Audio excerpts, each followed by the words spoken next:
अच्छा ठीक बा रउआ अगर सुन ले हो इंटरव्यू देख ले हो तो हम केतिया बोलले बानी डायरेक्टली हम वहाँ लोग के नहीं बोलले।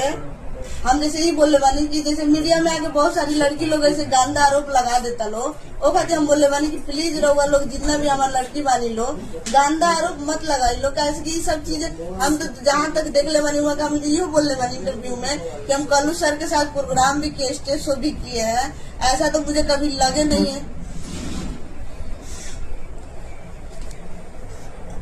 हाँ, नारायणपुर जो आरा में साथ पड़ता है वहीं पर हम प्रोग्राम किए थे। तो हम ये इंटरव्यू में बोले कि वो ऐसा इंसान नहीं है जो आप लोग बोल रहे हैं पवन जी को खेसारी जी को डायरेक्ट आप लोग बोल दे रही हैं। ये चीज गलत है, ये चीज गंदगी है।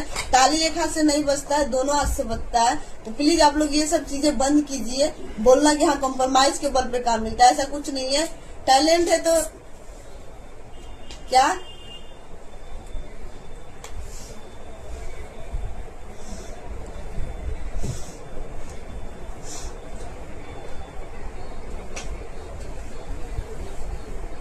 ना तो हम रोवा देख ली लो जे भी रोवा वीडियो देख ले बन लो।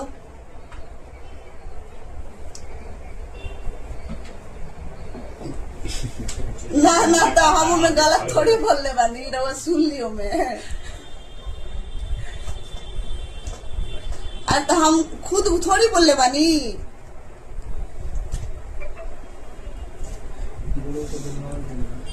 पूर्व का इंटरव्यू में देख ली रहुआ इंटरव्यू हुई तो जे करना तो डिलीट हो गल तो अब डिलीट हो गए तो ओकर कौन बात पर बोले रहे लो तो हम देख ले रहे तो वे बोल ले रहे।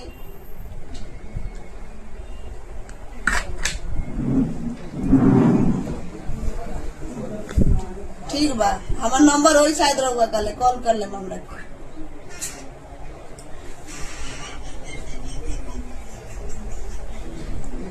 अच्छा ठीक बा।